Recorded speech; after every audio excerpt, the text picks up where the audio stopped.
told me I could stay at his house but they were just so kind and beautiful that I couldn't help it. I was so scared that Harold would find out and he'd feel betrayed. But when he did find out, he reacted in a way that surprised me. Why would you want to hide that you're attracted to my daughters? I I thought you would want someone better for them. Who is better than the man who took a strange man and his dog from the streets and nursed him back to health? Who is better for my daughters than the man who saved my life and reunited me with my family? That's how I ended up dating Vanna and Marion. Soon enough, I ended up marrying both of them. And the funny thing is, they never get jealous. They love me and I love them. Simple as that. And Harold was really happy that I ended up marrying his kids. So happy, in fact, that he ended up telling me that I was going to be in his will. He said I was going to inherit his fortune when he was gone. I only ever saw my parents once after all that. They crashed my wedding, and they demanded that I pay them for raising me. They begged Harold for money. They told him he should pay them because if it wasn't for them, I wouldn't be alive to save his life. With one clap of his hands, Harold had his security guards remove those horrible people from the property.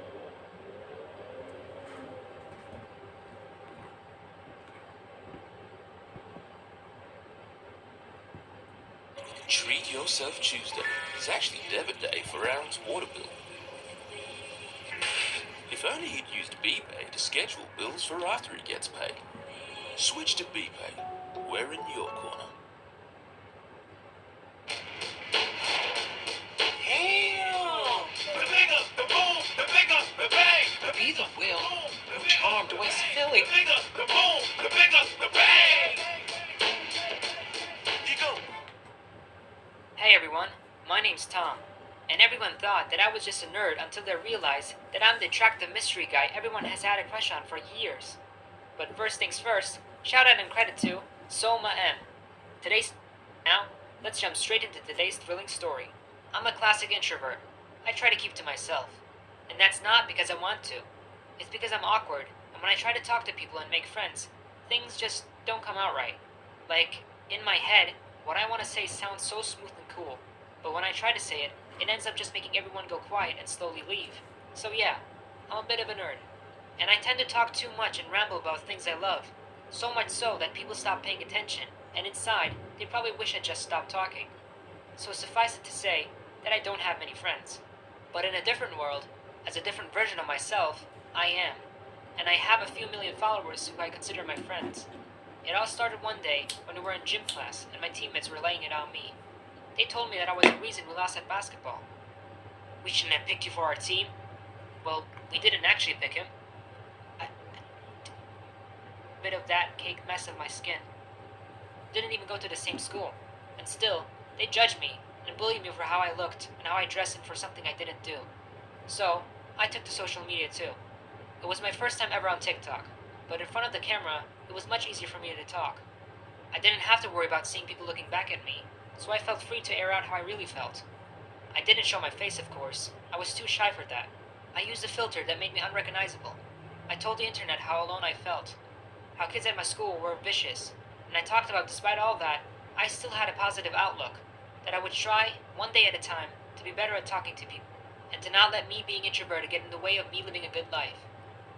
And it turned out, there were lots of people like me out there. At first, there were 20 people in my comments, just a handful of followers who felt exactly the same as me. But little by little, as I kept posting, more and more people came to say that I'm not alone, that they feel the same way I do, and that they're also going through the same things. That was when I learned that the internet could be used for good too.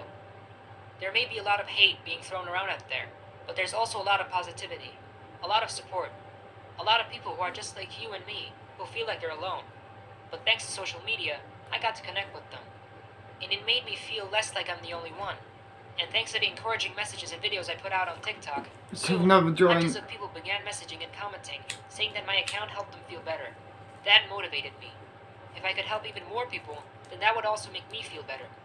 So every morning, before I went to school, I would sit down in front of my desk and post a short, 5-second video where I said something simple like, "We probably don't know each other, but if you're watching viral," and tons of people commented on it. Some of them were hurtful and called my messages cheesy and lame, but a lot of them were thank yous and messages of appreciation for how I'm trying to brighten people's days. I even recognized some names and faces on there. It seemed my account had reached my school. That morning, during first period, I overheard the girls talking about my account. His voice is like, really hot, right? Is it just me? No, Janine, it's not just you. I could listen to him all night. Ha! I actually do that. I save his videos and I play them on loop to help me sleep. It's so calming. Where do you think he's from? I'd love to just ask him out. He sounds like the perfect boyfriend tree. Oh, shit. I bet if we all ask him to do a face reveal, he'll do it. Wherever he is, I drag my parents there so I can be his girlfriend. Dream on, Patris. I doubt he's single. A guy like that? Hearing them talk about me like that made me realize I wasn't such a big loser after all. I bet none of them would believe it was the nerd they all ignored who was making them feel like that. So, I gave my followers a challenge. If they could make one of my videos reach 2 million views, they'd get a face reveal. I didn't really expect it all to happen. I just thought it would be a fun experiment to see who really wanted to see my face. And it turned out, 2 million people did. So, I had no choice. I got a nice haircut, I got myself a pair of contacts, I let one of my brother's girlfriends choose some clothes for me, and I practiced talking in front of the mirror. I didn't want to disappoint anyone. I wanted to be who I really was. And when I did my live stream, the comments exploded. Some of them wanted to get my number. Some of them literally asked for my address, and the heart emojis rained down on me. I felt a really nice high. It felt so good to know that online, at least, I wasn't just some nerd people ignored, that I could be attractive to people too. So I kept that double life up. Online, I was some hot, mysterious guy. And in real life, I was the kid you saw being picked on in the cafeteria. It was like being Clark Kent, dressing like I used to do, with glasses and all. And the moment I got home, and in front of my camera, I was some slick guy who knew how to talk to girls. It went on like that for years.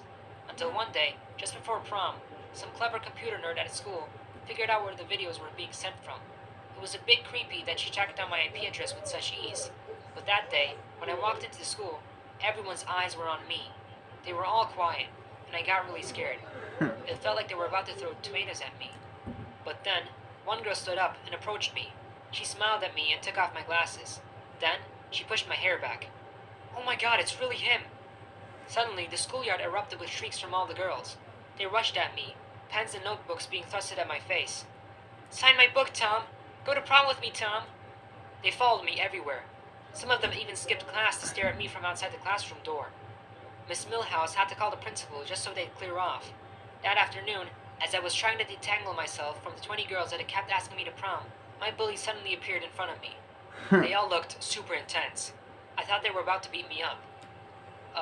Hey Tom. My sister's a big fan of your videos. Do you mind signing an autograph for her? Phew, I totally thought I was gonna get beaten up in front of some fangirls. I signed their autographs, of course, and I forgave Dean and his friends, even though they tormented me all those years. I mean, that's what I've been preaching on my channel after all. Would be awful I kept spouting those words on my channel, but I didn't choose to live by them.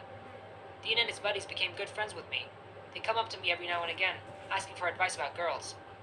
Now, I post videos with my face, and I've gained a lot of friends. And thanks to the support of my online friends, I'm slowly learning how to have more confidence in real-life interactions too. And guess what? I had 10 dates to prom. I couldn't say no to any of them, so I just decided to go with all of them.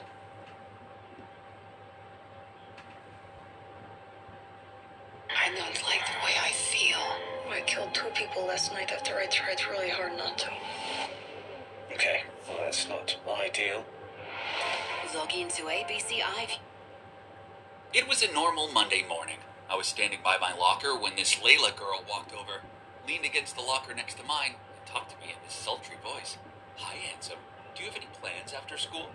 I looked around in confusion. Huh? Was she talking to me? Usually girls like Layla didn't talk to guys like me. I mean, come on, look at her. She's the hottest girl in school.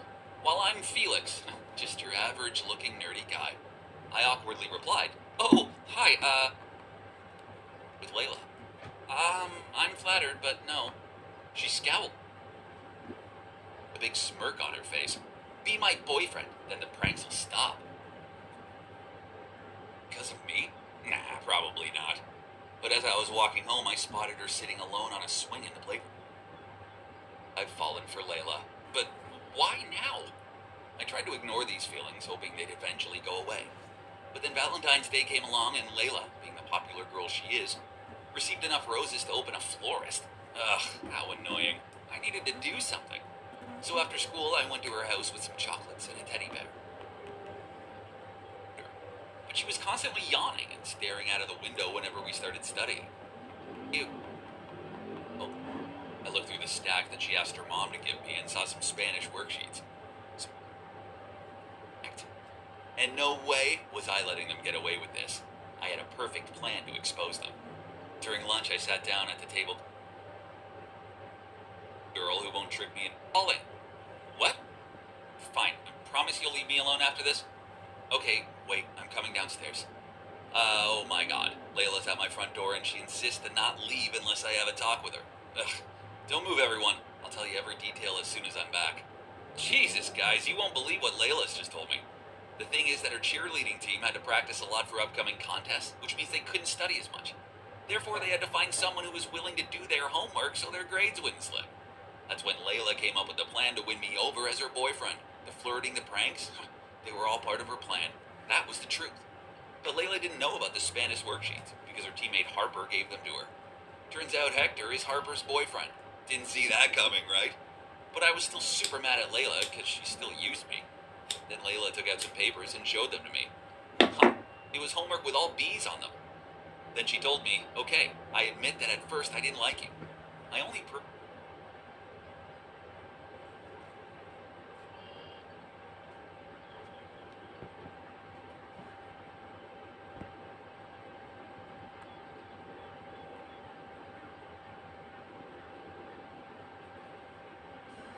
Hey, Apple, did I do something to offend you?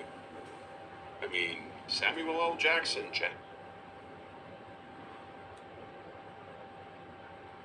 Hi there, my name is Tom, and I was just 3 years old when my mom left my dad. He was a major jerk. She was so much happier without him. The only problem was that we were broke. My mom worked 2 jobs at once, but that wasn't enough for school, clothes, books, rent. The list was endless. I wanted to help my mom so badly that when I was 6, I tried to get a job at McDonald's. All the adults laughed at my application form. It was filled out with crayon. I was so mad. I wanted to be a grown-up. When Mom found out, she said, Tom, the best way to help me is by doing well at school. You don't need to get a job. You're so cute. From that day, I started paying really close attention at school. I worked hard at getting the best grades. And by the time I was 12, I was topping the district. That's how I got into the richest, snobbiest school in town. They found me and offered me a full scholarship if I transferred right away. I didn't want to leave my friends, but free school was too much to give up. So I started going to the rich side of town. Everything was different here. The roads were cleaner, the houses were bigger, and the people were meaner.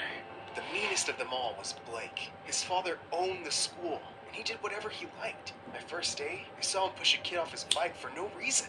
Hey, stop that! I rushed to help. I lied to everyone when they asked me what my parents do. They sell computers. They're super... and tried to yank my medal off my neck. Bull, Dad.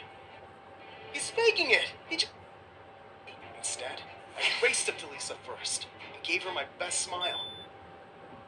Lisa and I went out, and I had a surprisingly good time. She was so goofy and hilarious. Some of her jokes made me choke with laughter. Wow, I'm actually having fun. I'm glad I messed with Blake. What? Oh, Blake has a crush on you, and he's been kind of a... We can be friends? Yeah. Okay, I forgive you. Yes!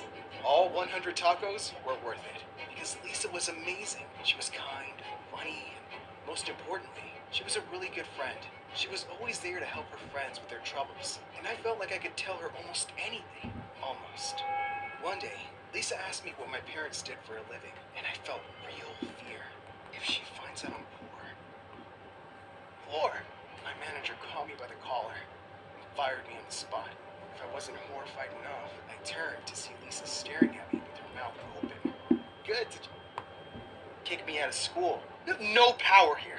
I stormed away from him with my head held high, thinking I'd won this battle. I had no idea how far Blake would go for a shot at Lisa. She and I were having lunch in the cafeteria one day, when Blake aired... Saw that, right? Or you shouldn't be embarrassed for being poor. You should be embarrassed for lying to me about it. Oh! Until one day, we ended up on the same elevator. We can't be together, Lisa.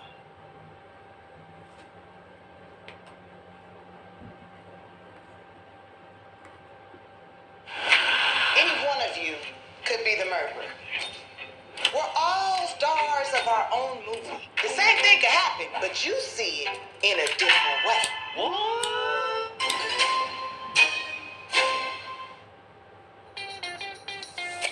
Pop and win with Pepsi Max. Over $1 million in prizes to be won instantly. Buy any specially marked pack and scan the code for your chance to win. Buy now to pop and win with Pepsi Max. Max taste, no sugar.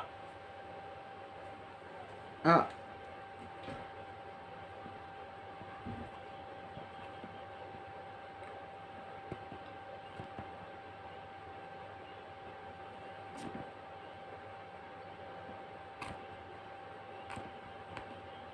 Hi, I'm Sasha. I live in Arizona with my parents and my brother Matt, who's a year older than me. But before I continue, please like and subscribe. Dad was a business tycoon.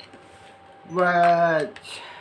Go in the car, head to bed, wake up in the morning, you know the usual. 7 in the morning. Rocket.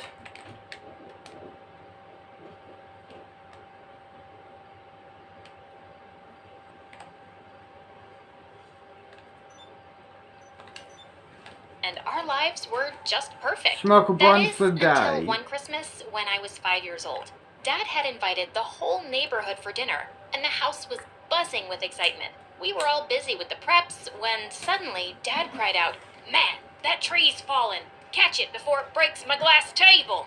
Matt ran to the tree and caught it just in time, but he couldn't hold it any longer than a few seconds. I dived forward and caught the tree, holding it up easily. But just then, Matt suddenly lost his balance and went crashing straight into the table, breaking it now.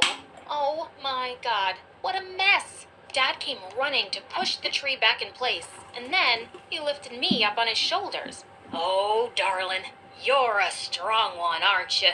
That was amazing! And you, Matt, you're such a shaky old lady. Can't you watch your own freaking feet? You must be a Are you gonna take all day, Maddie? It's so simple. Stay away from me." Exciting for me. I placed it in my room, and after dinner, when I went back, it wasn't there. Just then, I saw Matt passing by my room. Gamer on YouTube? You can earn big money. That was amazing. I started off with a simple game, and things were going better than I expected. And in no time, I started streaming my games on YouTube, and I was getting so popular in school. One evening as I sat down for a live stream, I saw a video had been posted a few hours earlier from my account. I clicked on it, and to my horror, there was a Kit Kat in a baking dish and opened the oven door. And that's why I hate you. Your time is up, stupid Kit Kat. Oh my God! Before he could push her, Matt has lost it. He nearly baked poor Kit Kat. Inside, Matt kept beating the door with his chairs, almost breaking it. My parents arrived on the scene too, and they were horrified. That's when it struck me. My system, my camera. Oh no, he was gonna wreck everything.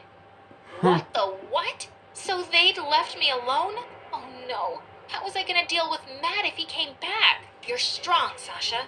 Why should you be afraid then? Invited for a gaming marathon where Sniper Wolf and other famous you is always important. And who am I? Just worthless garbage? As he was looking at me and talking, his long sleeve caught on fire. As he screamed and waved his arm around like crazy, I leapt forward with a jug of water and threw it at him. The fire was put out and he was okay. Oh my God. Beauty. Then Matt got up and shouted at the top of his voice, "Lucky? I wish I was an orphan. Families don't give love or happiness. Hey, he's just a spoiled, whiny, weak little... Dad, stop it!" Barged in. "You can leave, Dad. That would make me... I caused Sasha and Mom.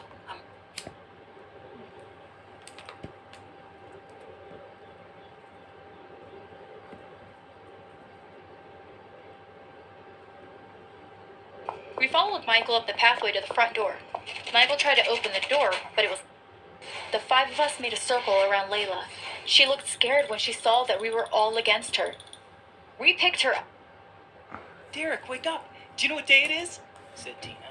I said while wiping the sleep from my eyes. It was my little sister Tina who had started a birthday countdown. Every morning she'd jump on my stomach to tell me how many days were left until her big day. 3 more days until my birthday. I'm so excited, Derek. I can't wait to open my presents. I know you'll get me something nice because you're the best big brother in the world, she exclaimed. Ah, my baby sister is gonna be 6 years old, I replied while ruffling her hair and giving her a hug. I was smiling, but I felt terrible. We're not a wealthy family. In fact, it's the complete opposite. My mom works at a little bakery, and my dad was recently laid off, so we have very little. I was given an allowance once in a while, but I never had much to spend on anything. I wish I could take my sister to the toy store and just let her pick out anything she wanted.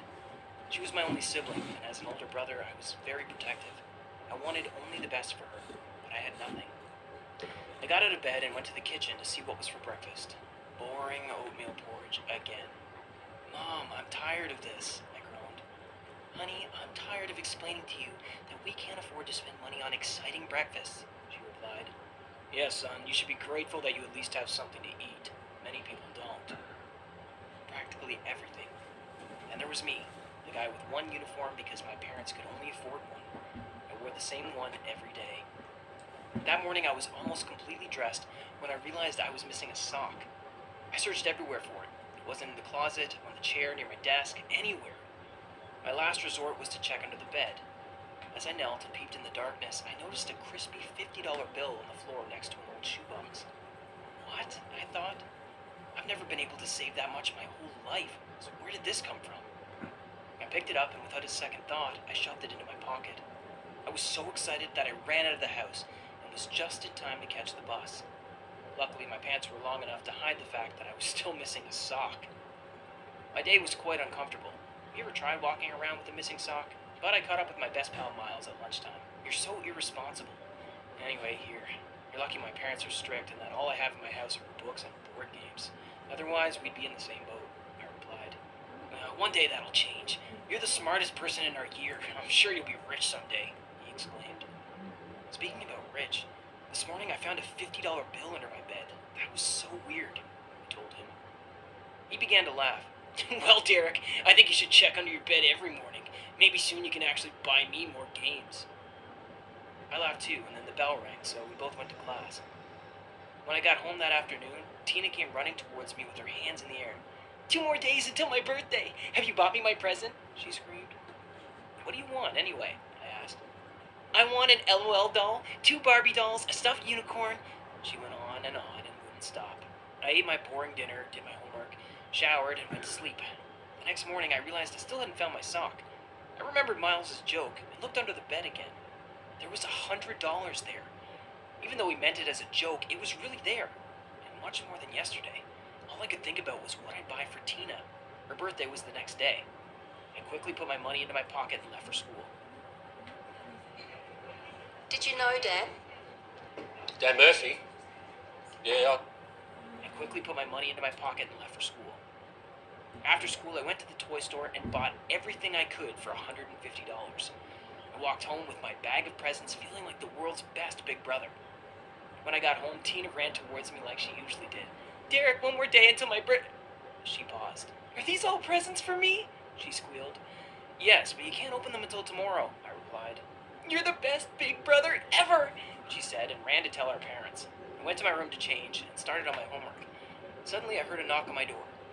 Derek? It was my mom. Yes, Mom? How did you buy all those presents for your sister? You aren't doing anything you shouldn't be, are you? She looked at me suspiciously. Not to think about it too much. Before I left for school the next morning, I made sure I checked under the bed again. Believe it or not, there was $200 there. After that, every morning when I checked, the amount of money increased by $50 from the previous day. In what seemed like no time at all, I had saved $1,000. The money was always placed in the same spot under the bed, and I could still not figure out where it was coming from. One afternoon, I decided to talk to Miles about it. I explained the situation, and he looked puzzled for a while. Then he finally replied, Dude, that's really weird. Anyway, we should spend some now. You deserve a few new things, and then we can spend the rest at the arcade. I agreed, and later we had a great time. I bought myself some new outfits, uniforms, a backpack, shoes, and yes, lots of socks. After we spent a few hours at the arcade, Miles came up with an idea. Hey, let's get some fake IDs and have some fun this weekend. There's this new club I want to check out, he said. I don't know if that's the best idea, but oh, and it's for you. We're waiting for 2 other people who will come with us, he said. Huh? I replied as I saw 2 of the most beautiful girls from our school approach us. Life was absolutely perfect. Until one morning. You ever wake up and just know that something bad was about to happen? Well, that was how I felt. I carried out my morning routine, and as usual, before I left the house, I looked under the bed. There was nothing there. Maybe the wind blew it away, I thought. I'll check again tomorrow. The next morning, there was no money again. The morning after that, there was no money. I tried to keep myself calm and went to school like nothing was wrong. I finally began to freak out after the 5th day. Had my luck just ended like that, with no warning?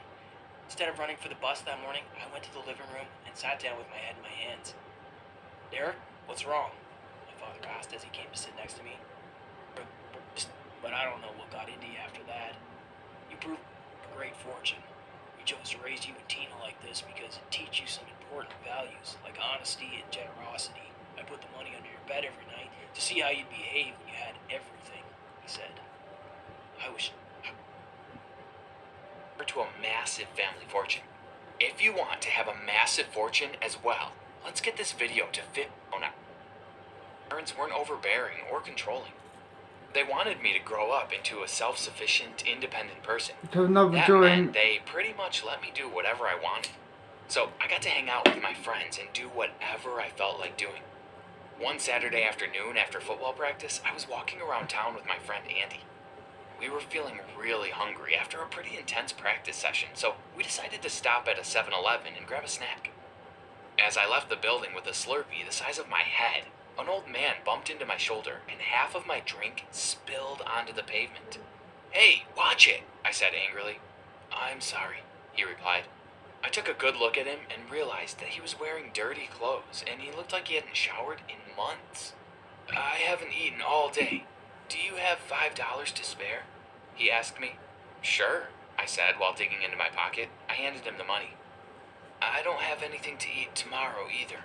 Do you have any more cash to spare?" he asked. I looked at Andy and we started laughing. "Look, old man, I already gave you $5. That's enough. I just need a plan," I continued thinking. The next morning, I convinced my parents to send me to a private high school in France for 1 year. It was summer, and I was supposed to be going to an elite high school nearby in a few weeks.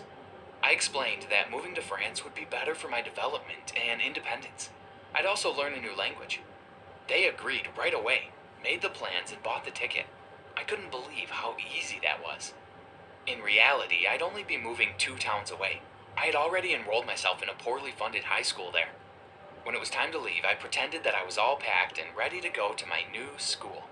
My parents dropped me off at the airport, and as soon as they left, I took a bus to town. I found the old man I had bumped into a few weeks before and gave him my suitcase. "You can have all this stuff. I don't need it," I said, and I was left with 1 backpack and $50. I got onto another bus and embarked on my new journey as a homeless person. When I arrived at my stop, I got off the bus. Now what? I thought. I had no clue what I was supposed to be doing as a new homeless person, so I just walked around aimlessly for a few hours.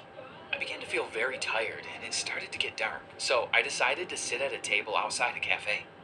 A waitress came up to me and said, "Sir, I'm sorry, but seats are reserved for paying afterboard old routine every day." The school looked like it was falling apart, and the students there were certainly not the crowd I was used to. I found my first class and sat down at the back. Pieces of the ceiling were falling off. There was terrible lighting, and the air conditioner didn't work. But those were the least of my worries. Everyone who walked in turned up their noses at me. "That guy smells like a garbage truck," said one of my classmates. He pointed to me while his friends gathered around him and laughed. The teachers were no better. They were mean, harsh, and they all looked like they hated their jobs. I was having the worst day ever. I sat in the cafeteria eating my lunch alone when a girl came and sat in front of me. "Hi, I'm Melody," she said. "I'm Eric," I replied, sort of embarrassed to be talking to a girl in my condition. "I've seen you some nights, sleeping outside on the street. Are you homeless? Where are your parents?" she asked. "No, didn't. Stay in my room tonight. I'll sleep on the..." Melody and I got closer as time went by. We'd sit next to each other at school, and we'd spend almost every minute together. She was funny, kind, and very generous. She had a really beautiful heart, and before I knew it, I was in love. When I expressed my feelings to her, she told me that she felt the same way, and that was the beginning of my first relationship. But the reality hung over my head. Soon, my 1-year experiment would be over, and I'd have to tell her the truth. She had really fallen in love with a fraud, as she knew almost nothing about the real me. My problems increased when old Marcia sat with me one evening and said she had something serious to discuss with me. Eric, I'm happy you've come to stay here at the shelter, and that I've been able to help Matt for 37% of students find feedback discouraging. That's why I'm... But before we move on, like this video, hit that subscribe button, activate the notification bell, and you will get $1,000. Let's pause it. Head in there, unlock the car, head to bed. Following morning. Right, rocket.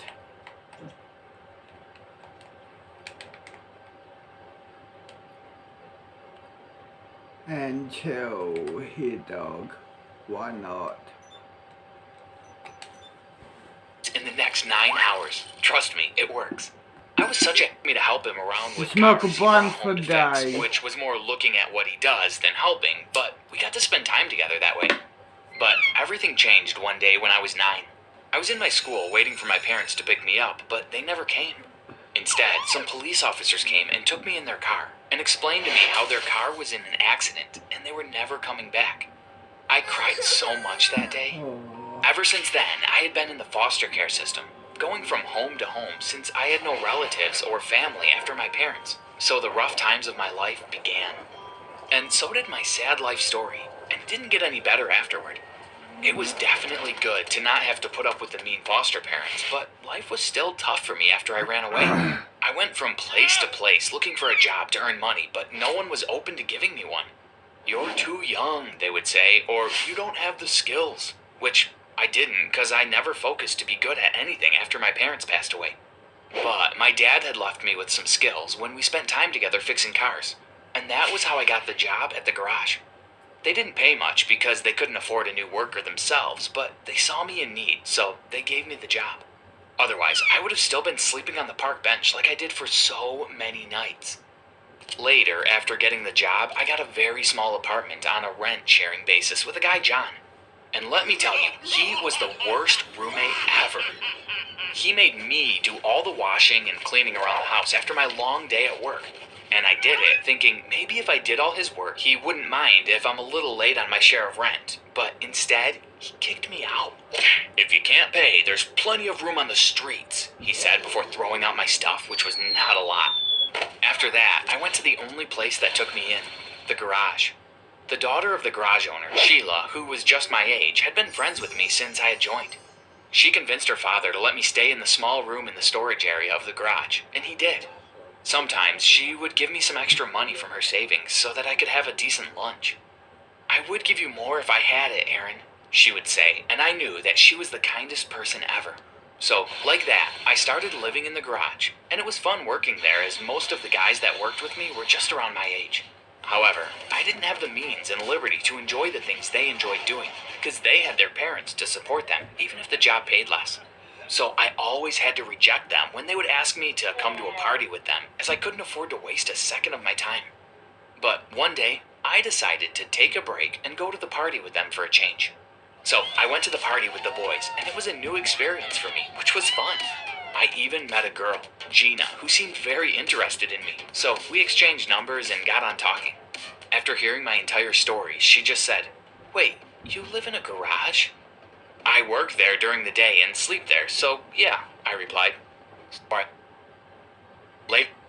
It was later when she asked to meet me for a date, but I rejected the offer like she had rejected me before. What an unusual and amusing day, I thought, and got back to work, but little did I know, it was just getting started. Again, after some time, my previous roommate John visited me, and he apologized for how he treated me a few years back, and even offered me a place to stay. But I was done with him too. Alden shocked me. She turned the TV on, and there was a picture of me from a few years back. And a man was explaining how if anyone was to find me, they were getting a huge sum of money as a reward. Now I get it, I said. What? Sheila asked. Today was so weird. All the people that had done me wrong in the past called me or came to meet me. It was all for the money, I told her.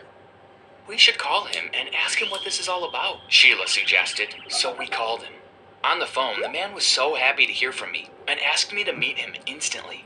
So Sheila and I took a road trip to the town where I was born to meet the man. Throughout the drive, I was confused and clueless about why the man wanted to see me. But we finally reached him, and the man turned out to be my family lawyer. Aaron, I'm so sorry for the loss of your parents. I'm here to give you access to their will, now that you're 18, he said as he sat us down. Will? I asked as I was confused. I had never thought about it. Your parents wanted to raise you to be humble and kind and understand the hardships of less fortunate families. So while they raised you, they didn't show off as rich, he said. He told me that they were going to let me know about our wealth when I turn 18, but then the accident took them away. After that, he was bound by their wishes to let me know about the money only after I turned 18. They were good people, and they wanted to make you just like them, he continued. He also told me that he was keeping track of the foster homes I was in, but later he started getting busy and assumed I must have been in a good home, so he stopped checking. It was only later that he went to see me in my last foster home 6 months back. He found out that I had run away. So he tried to find me, but couldn't. So he went to the TV to find me as a last resort. But then Sheila asked the lawyer, so how much money does he have exactly? The lawyer smiled and said, millions. I couldn't believe what I just heard, so I asked again, millions? That's right, son. You're a millionaire, he said, and congratulated me. Sheila was also very happy for me. But I got so emotional that I wanted to cry. Just a moment before that, I couldn't even afford a room to live in. And suddenly, I had the money to buy 10 houses if I wanted. I felt so grateful towards my parents and my true friends that I couldn't hold back my emotions. So I hugged Sheila and cried. The news traveled fast, and all of a sudden, I was on the news and papers with a title like, Guy was a millionaire for years but had no idea. I was approached by many shows and channels to give them an interview about my story, but I didn't like that kind of publicity, so I rejected their offers.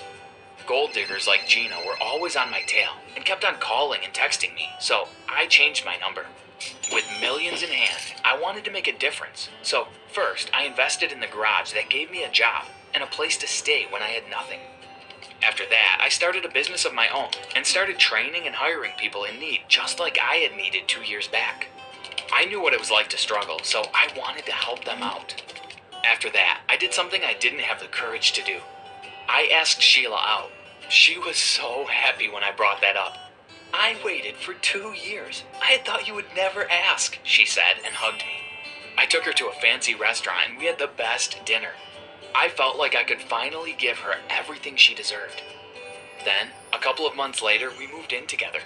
I was so happy helping out the people in need, and she was still beside me, helping me in any way she could, just like she did when I had nothing. Thanks for watching.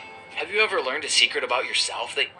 Very expensive, of course. Only the elite study here. It was a parade of designer bags and expensive watches. It was heaven. I saw my boyfriend, Aiden, further down the hallway talking to his friends. I snuck up behind him and put his arm around my shoulders. Hey, gorgeous, he said with that pearly white smile. Hi, I replied with an enormous grin on my face, as always. From behind, I felt someone bump into me and drop something. Furious, I turned around and saw a mousy little substitute teacher fixing her glasses and dipping to pick up her books from the floor. Watch it, I shouted at her, and I kicked one of her books across the hall. I grabbed Aiden's arm and dragged him away from there. I found an empty classroom, so I pushed him in there and closed the door behind us. We're not supposed to be in here, he said, being the goody two-shoes he always was. So exciting. Pointed last time I threw myself a birthday party, but you always outdo my expectations. So where are we going this year, Bunny? You'll just have to wait and see, he winked. I was about to reply to him, but a rude teacher interrupted us, so we had to leave the classroom. I didn't want to, and I didn't have to lay the bet each dip. With the chance of a 50K grand prize to win, the BWS cooler is filled to the brim. And my parents were also dressed up. Aiden grabbed my hand. I looked or on my dress. He only gave me a polite-looking smile and led me towards the limousine parked outside. We arrived at the country club shortly, where we knew every single person, or at least those that mattered. We were surrounded by men in expensive suits, like Aiden's, and women in gorgeous gowns, like mine, but not exactly as beautiful. An enormous sign hung over the entrance of the main building. There was a spotlight on it. It read, Annual Debutante Ball. Our community loved keeping old traditions alive, the debutante ball being the most important. It was really just an excuse for us young ladies to get up on a stage and have people throw roses at us and take pictures of us. The main event, which was the catwalk, was followed by a buffet. I was wearing a tiara and surrounded by people, but Aiden was the only one I wanted next to me. A waitress walked in front of me, and all the men's heads turned towards her. I felt a twinge of jealousy in the pit of my stomach. I excused myself from the crowd and sort of followed her. I watched from afar as she smiled at everyone. Early was regular me. I busted through the kitchen doors, and there he was. My boyfriend was leaning on the wall in the smelly kitchen. This comment gave me. Practically hear their voices in my head as I read. I saw my older brother Paul's first. Hey, you bag of butt cracks. Don't forget to put the money in our accounts by 5 p.m. today. Dad almost blew a gasket when it went in at 5:15 p.m. last month. Paul was the favorite and firstborn son. My dad took him when he walked out on my mom, and when I was 4 and Paul was 8, Dad said it was because he was more self-reliant. Then I read my half-sister Suzanne's. Daddy wanted to let you know that he will cancel the party if you're late again. I heard her condescending voice as I read it. To be fair, she spoke to everyone that way, except for her daddy. That one time I was late, when I was stuck underground on the subway thanks to an overenthusiastic duck. Right, I thought to myself as I slowly got out of bed and made my way to the shower. As I passed by my face in the mirror, I noticed how beat up I was, but didn't give it a second look. The hot water felt amazing. When I was 11, my mother suddenly passed away. With no other family, my dad and his new wife had to take me in. They gave me a small room in the basement, a list of my share of the chores. Beyond that, I had to fend for myself with my brother and my 3 half-siblings.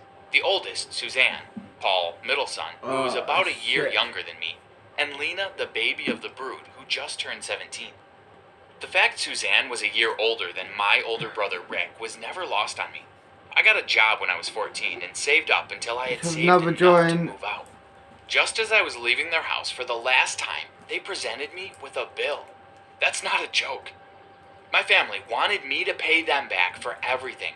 How much I owed for back rent, to how much time my father and stepmother helped me with my homework, to how much I owed my other siblings for watching me when my parents were out, and so on. Even my closest thing I had to an actual brother.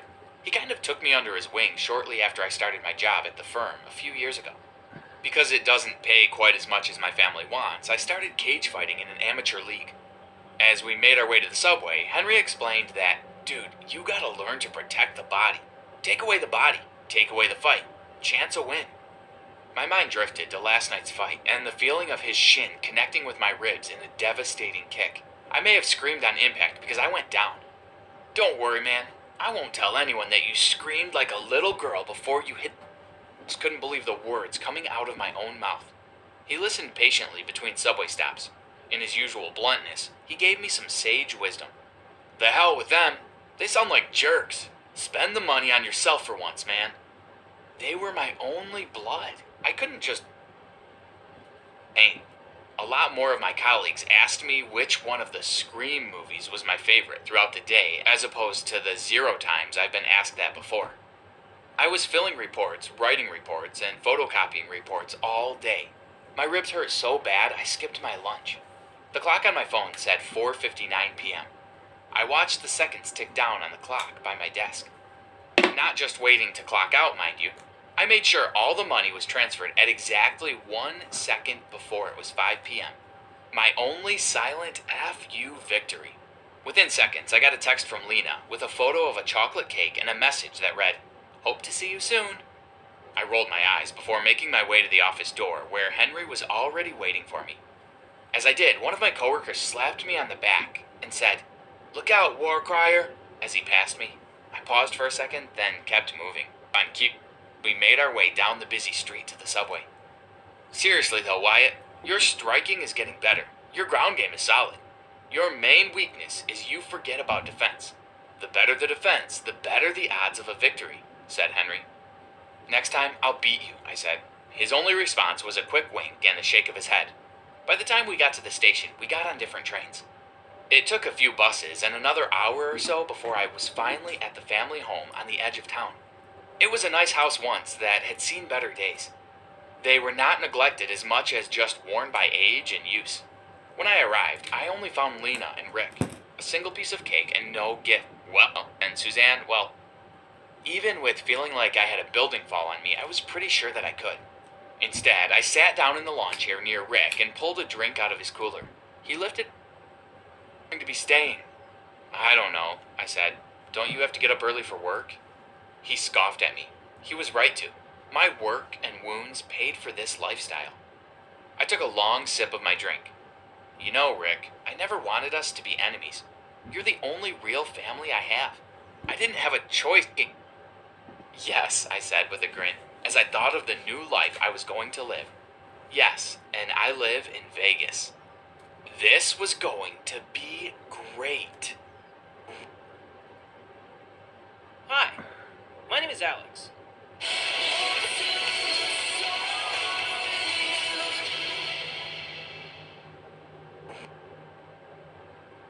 Hi, my name is Alex, and this is the story of how I made... Which push it? Head to bed, in the car, wake up in the morning, another day of school.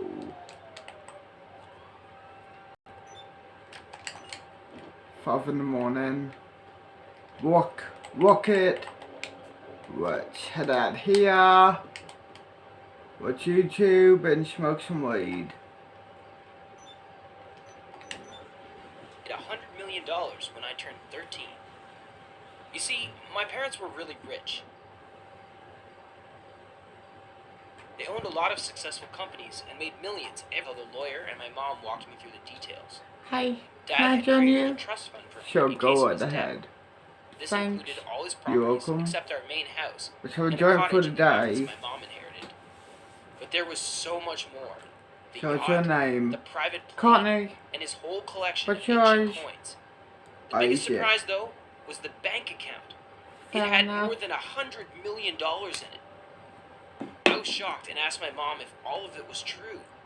She told me it was, and that I deserved it as Gonna his go son. out, Courtney. I asked Mom So- what would happen to her. She hugged me Love and thanked me you. for being so Love you sweet. too, baby. She explained there was nothing I should worry about. She was still the main shareholder in all Dad's companies, and she had more than enough to live comfortably for the rest of her life. Dad would never leave her without a penny. I couldn't fully comprehend the sheer amount of money and properties I had inherited just a few days after my 13th birthday. It was heartbreaking to have lost my dad, but I was now a multi-millionaire. I didn't get all that money at once, of course. After all, I was just 13.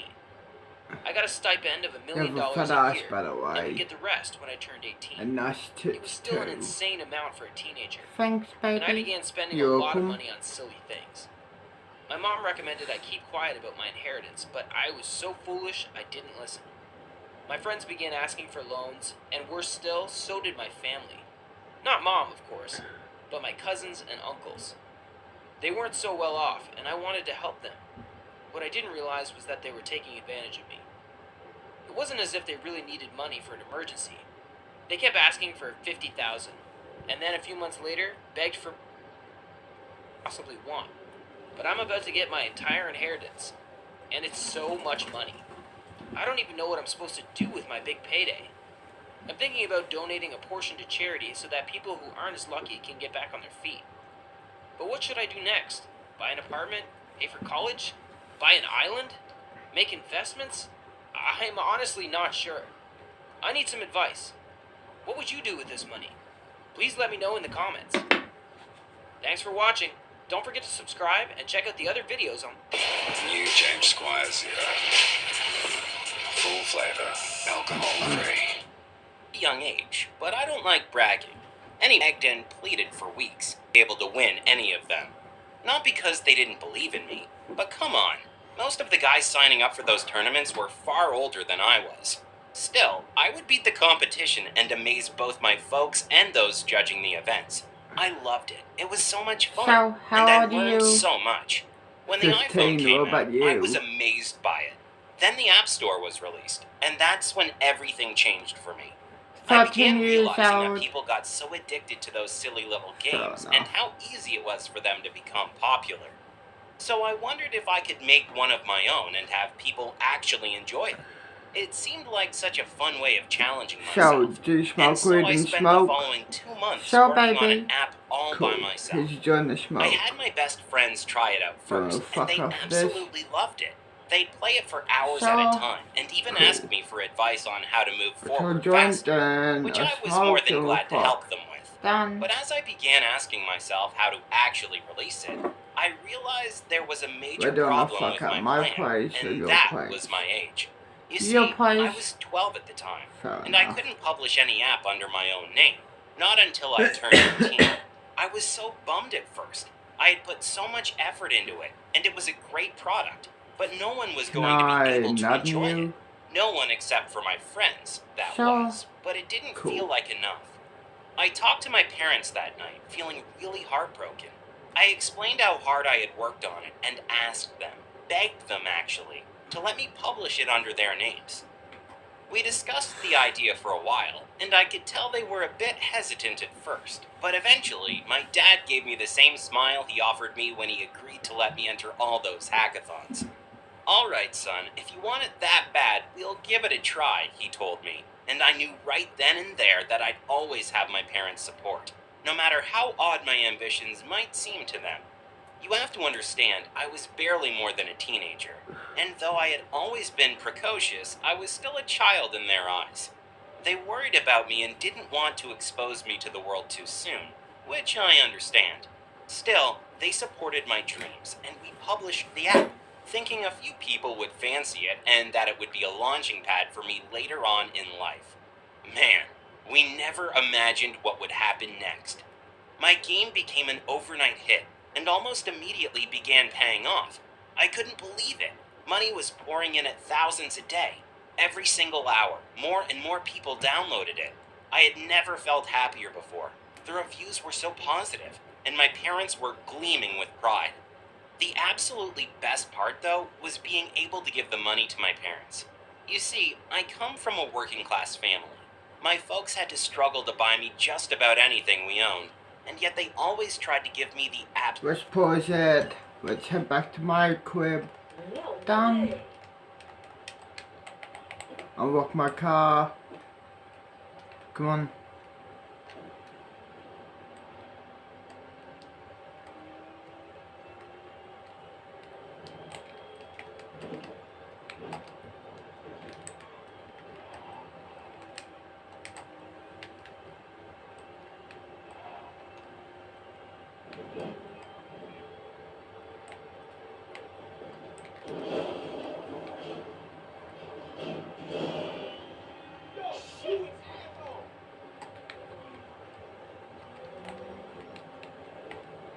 Move.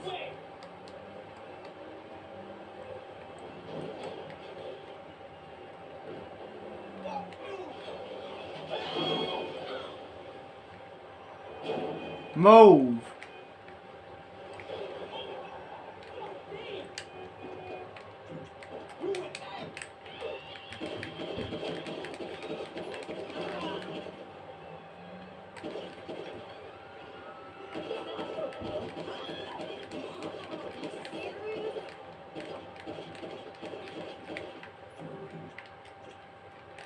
See you in hell, asshole.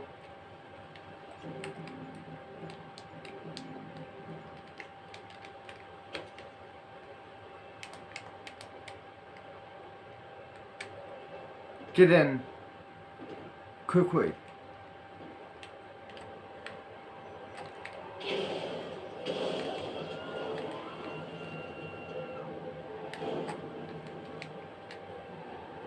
Hey boss. Hey. Hey boss. Hey. Can you let me in? Sure. Sure. What are you?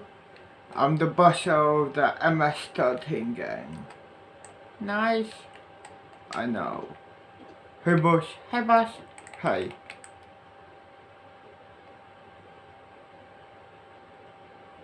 Let's chill here.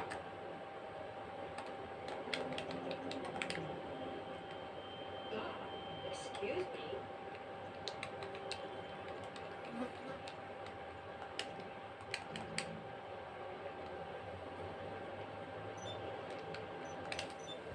Absolute best. They paid for my extracurricular lessons to encourage me always to keep learning, and I was so thankful for all their effort. I wanted to give them back a bit of everything they had done to me through my life, and that felt so rewarding. Eventually, the craziest thing happened. A big company contacted my father, who was supposed to be the game's creator. He called me into the living room that night and let me know about the offer that had been made to him. I couldn't believe it. It was more money than I even imagined ever earning, over $1 million, and I was just a 12-year-old kid. The offer did seem too good to be true, but my dad made sure it wasn't some kind of scam, so we discovered that the business was absolutely legit. Of course, we accepted immediately, and my father told me how proud he was of me, and how we'd save up most of it for my future. I'd be able to go to my college of choice and get myself an apartment when I was old enough to live on my own. Of course, I agreed with all of that, but I also wanted to help my family, and I was finally able to do it, before I even turned 13. My life absolutely changed after that, and that game truly became my launching pad to a better, more successful life. It just happened far before any of us would have imagined, and I know none of it would have been possible without my parents' unconditional support and love, so I'll always be indebted to them. Being smart is great, but nothing beats the encouragement of a loving parent. If you enjoyed my story of how I became a millionaire, don't forget to smash that like button and check out the other stories on the channel. And subscribe so you don't miss the next video. Choosing the right home loan is like selecting a fine wine, handpicked from a full... Hi all, I'm Melissa, and I'm afraid of my own mom. You see, she's already a middle-aged woman, yet she looks as if she's still in her prime. And I suspect that mom remains young. The ending looks like in my book. Building and 36 pieces of the most modern gym equipment. Hello everyone, my name is Chloe. Recently, I got to know that all those scary cyberbullying stories were true. In my case, they were not just stories but real harassment, and it's rather scary. Somebody stalks me on my social media. The worst is going on my TikTok. It's full of unpleasant comments and horrible threats, though I ban all the trolls and maniacs. I'm pretty sure that it's not only one person, but a whole team. They were creating fake accounts again and again, harassing me all the time. Every time I post a new video, it immediately burns from all the hate I get. I tried to contact the TikTok Safety Center, and I even went to the police station because of all the threats that were quite scary and didn't look nice at all. They're the reason why I'm afraid to leave my house, and nobody listened to me or helped. They advised me to create a new account or just delete everything. 3 times, I created a new account and changed everything. I sacrificed all my subscribers and videos, which took me a lot of time and effort. I sacrificed my reputation, deleting the old accounts and creating new ones, but those haters kept finding me even faster than my subscribers. You can't even imagine how creepy it is to be stalked by someone, and not only on social media, but in real life too. The only way to know about my other accounts is to be my friend in real life. I'm not some kind of superstar on the internet, and don't have a lot of subscribers. The highest number was about 7,000, and it was at that time that there were no haters. The threats they send me are real and creepy. Sometimes I think I'm in some kind of nightmare, so I ask my parents for some help. My father takes me to school, and my mom takes me home. I'm not ashamed of that because I want to stay alive. What if haters got tired of threats and start some actions? My family supports me except for my sister. She says my TikToks are garbage, and nobody likes me. She thinks I'm just an attention seeker, trying to get the love of our parents in such a way. My relationship with my sister isn't very good, so I just don't listen to her. Everything started ordinarily, just like everyone does it. I wanted to post something on the internet and thought, why can't I make some videos? I knew there were a lot of people who were doing that, and I didn't hope to achieve some success. I was just another girl making TikToks about her life. My parents told me that it was just a waste of time. My mother has always looked at things from quite an interesting point of view. You should earn money doing something, or you don't need that. She thought that dancing, for example, was far more promising than making some useless videos. I didn't argue, but kept filming. The audience accepted me pretty well. It was not quite a huge success, but some people liked me for what I do. The most pleasant thing was that TikTok became a safe place for me, where I could be myself. It was like a personal journal, a diary, but with the support of my subscribers. So why not? Then my first hater appeared. It was a girl with a profile picture with a kitten. She started to write a nasty comment on my first video. Oh, At first shit. it wasn't very offensive. Banned the most active bullies, but the number of haters wasn't getting lower, and the ordinary insults became threats. I tell a smoke Stalkers down the threatened fuck, my baby. life and health. Done. With time, it started to look like some psychopath stories than an ordinary hatred. I was exposed to horrible things they'll do to me in case I leave my house. I was terrified, and the most frightening thing was that it could be somebody who I know in real life. As I said, the strangers couldn't know about my new TikTok accounts. Also, only the closest people were aware of my favorite place in the city, or the number of my school bags. Gloomy goth girl. You know, one of those teenagers dressed in black with aggressive makeup and a terrible sense of humor. Well, to be honest, my parents kinda look like stereotypical morticians. That's true. But I'm different. I just want to chat with people, gossip with friends in cafes, or go to the ice rink with them. Date a boy, maybe even a captain of some football team.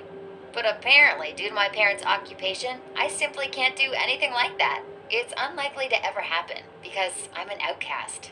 And as if that weren't enough, my parents constantly mix work with private life.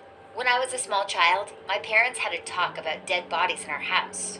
You see, our old home was situated far from the graveyard, but we had a mortuary of our own. There, Mom and Dad made them make up for the dead, dressed them, and did other necessary procedures. Periodically, new tenants arrived, and I knew that they were there, but I never saw them in person. And therefore, I was not afraid. Until once, an accident happened. I was 12 at the moment and urgently needed something from my mom. I knew that Dad had definitely left on a business trip and was somewhere far away, making deals with granite suppliers. But Mom had to stay home, finishing the last order. Cleaning up another dead person, to be more precise. I swear that I even heard a noise from the morgue, and that's why I went down there. As you might have already guessed, my mom was not there. There was only a dead body of an old person, totally nude, without a and I imagined that now everything would change for the better. Maybe people would stop scowling at me for a change. Maybe now they wouldn't call me the crazy mortician girl. I really hoped that now I could finally make some friends. Well, when I saw my new room, all my hopes were dashed. No, the house itself was gorgeous. A cute 2-story building, not too big, but spacious, designed in a classical style. It even had a wonderful lawn in the front of the main entrance. But in the backyard, yeah, we had a freaking cemetery as our backyard. I got really hysterical, and not without reason. Earlier, I had to put up with 1, 2 deaders at a time max. And now, there was a whole cemetery right behind my window. I was very disappointed and quite furious at the same time. My parents made a lot of excuses, like it was their job and so long and so forth. Yet, it didn't make me feel better at all. And at the new school, I had the same old story. The kids immediately started calling me crazy goth and cemetery girl. Unfortunately, my peers here were far more imaginative and cruel than those I'd met before. They almost immediately accused me of sleeping in a coffin and having a grave of my own instead of a bedroom. Some even suggested to drive an aspen stake into my chest in order to check whether I was a vampire or not.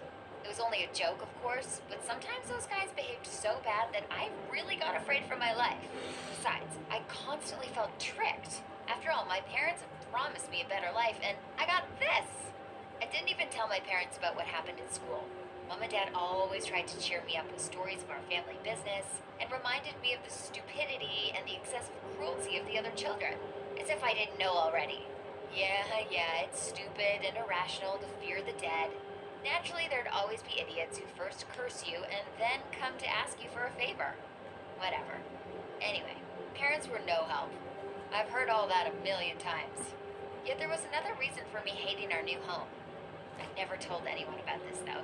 You see, people definitely called me crazy if I tried. I'm 100% sure that the cemetery is kinda haunted. I've got a lot of problems, but I can't complain about memory. I can swear that there's no looters or animals making chaos at the cemetery. But things there seemingly move by their own volition.